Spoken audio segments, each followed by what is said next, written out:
Morning stars, kind of hard.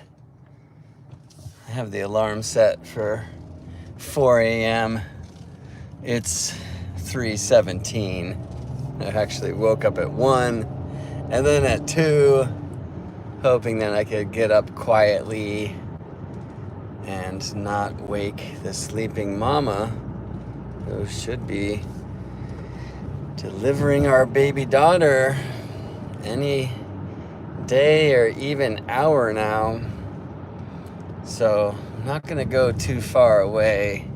Actually had a vision when I woke up to go up to a place that I call Solstice Hill, because from our house it's where we see the Capricorn solstice, the southstice sunset. But when I looked outside, it's cold, it's a bit windy, and Solstice Hill is covered in the San Francisco fog. It would be nice to be up there because it has like 360-degree views of the bay, but it's not happening today. So I'm heading over to this morning star spot that I found during the Jupiter occultation some time ago. Actually should really look at that transit chart against my nativity, because it's a big deal for me to discover a new sky spot. And this is a place where I think I've practiced now, maybe 30 times since. And I've brought the dog, and I've brought the boy, and I've brought the beloved, and now I'm just bringing me. I kind of feel like Orion because I'm currently hunting the Pleiades, who I very much hope to see in about an hour. So the last time I was up here, I thought I heard a puma, a mountain lion. I don't know, reviewing mountain lion sounds since, I haven't found the sound that I heard. Mostly when you go online and search mountain lion sound, you hear these bird chirps, which are just amazing, right? But this was this grumbling, and it might just be the sound of my fear. So I'm looking to overcome that, hopefully, while also overcoming my own personal ignorance. The last time I drove out here, I was trying to find the Pleiades, and I came too late, and it wouldn't have been anyway. They were just not yet far enough removed from the travels of the sun. But I believe today is my day, and that maybe I'll even get to see Jupiter too. Anyway, the last time I drove up here, and sadly I had to move a baby deer, a spotted one, from the road with my pup Isabel watching from the van. It was not a happy morning, that. So I feel like I should share something interesting. Let me just say about the importance of heliacal rise. And Pleiades have been honored by so many cultures from around the world, and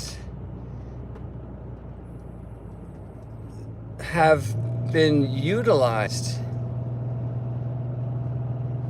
to keep calendars by some of these.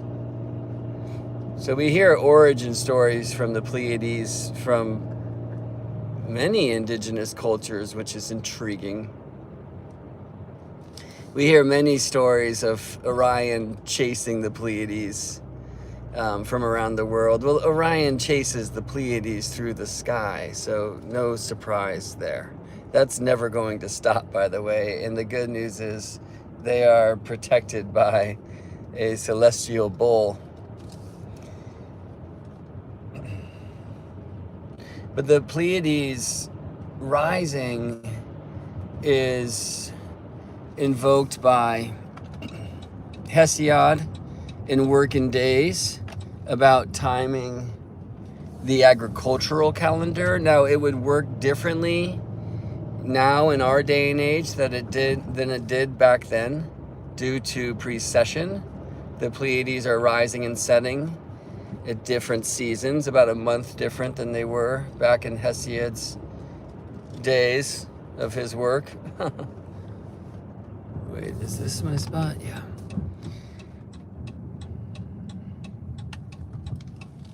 What's the rising and setting of stars? Well, ecliptic constellations like the Pleiades, stars of the zodiac, they rise and set every day like the sun.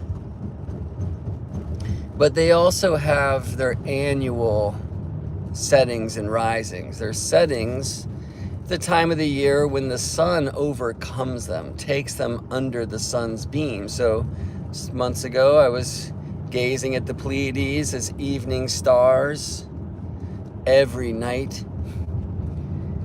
taking pictures and such.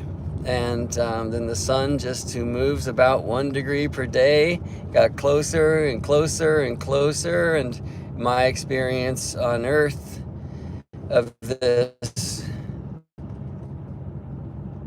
embrace is that the Pleiades, from one sunset to the next, get lower and lower in the evening west. Finally, the sun gets so close that they just disappear under the beams of the sun, and then it takes some time for the sun to pass them by. In our day and age, the Pleiades mark the cusp between tropical Taurus and Gemini. It's an amazing convenience of our moment in precession. Regulus and Zubin el-Janubi are other stars that currently star in such cusp or cross-quarter roles, respectively. So for the Pleiades, some say 40 days and 40 nights. I'm going to have to look back to my works that I've been recording this year to find when I lost them to my view. I know I put a video up, at least in the Constellations membership crew. And I feel today is the day when, because sun has now passed them by far enough, that I will see the heliacal rise of the Pleiades, which means Pleiades now visible as morning stars, rising early enough before sun that they can be seen in the dawn east. We shall see.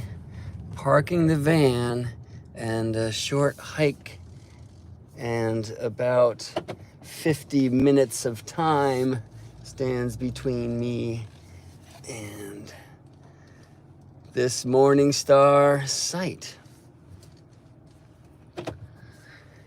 And then I will stay, because I might catch the heliacal rise, the rebirthing of the gas giant guru Jupiter too. Well, thanks for entertaining me on my drive to my morning star spot. The evening's pretty easy for us. We're very fortunate where we live now to have a view of sunset every day of the year. Well, certainly where I live in the Bay Area is no dark sky spot. I can see the ecliptic. I can do much of my work. I've learned so much over the last few years having a view of the south and of the western horizon. But the morning sky, I gotta wake up at an absurd time, hop in the car, take a drive, make a hike, wear the warms, deal with some of my fear. That's been a new part.